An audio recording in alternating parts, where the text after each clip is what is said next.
ହେଇଛି ସେଠି ଗୋଟେ ଗାତ ଭିତରେ ଗୋଟେ ହଣିର ରହୁଥିଲା।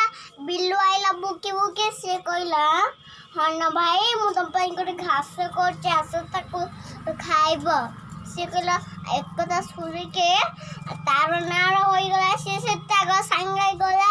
ସେ ଯେନ୍ତା ଗଛ ଦେଖିଲା ସେନ୍ତା ଗୋଡ଼ ବାନ୍ଧି ହେଇଗଲା। ସେଠୁ କାଉ ଭାଇ ତାକୁ ଦେଖିକି ନୁହଁ ଆଜିକାଲି କୁକୁଡ଼ା ମାନେ ନୁହଁ ଏନ୍ କହୁଥିଲେ କୁକୁଡ଼ା ମାନେ ହନ ଭାଇ କରିଥିଲା କୁକୁଡ଼ା ମାନେ ଅଛନ୍ତି ବୋଲି। ଆଜିକାଲି ସେ କୁକୁଡ଼ା ମାନେ ଗୋଟେ ଲୋକ କୁକୁଡ଼ା ରଖିଛି।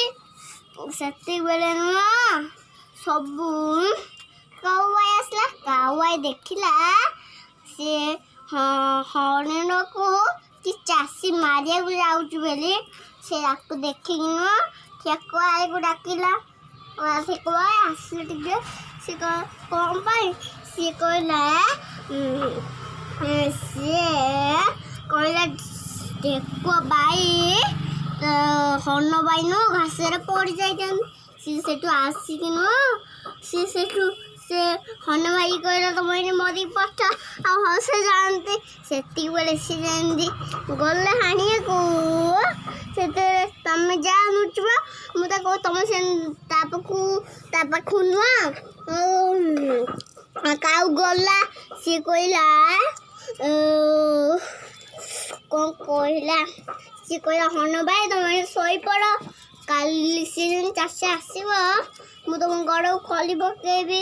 ସିଏ ଆସିବ ତମ ଗୋଡ଼କୁ ଖଲି ପଡ଼ିବି। ତାପରେ ନୁହଁ ବିଲୁଆ ଏମିତି ସାପଟ ମାରିବ ଯେ ଯାଇକି ବିଲୁଆ ତା ପୋଖରୀ ଭିତରେ ପଡ଼ିଯିବ। ତାପରେ କାଉ ମନ ଖୁସିରେ ଗଲା ବିଲୁଆ ପାଖକୁ କହିଲା କାଉ କହିଲା ତମେ କାହିଁ ବିଲୁଆ ବାକିଥିଲ।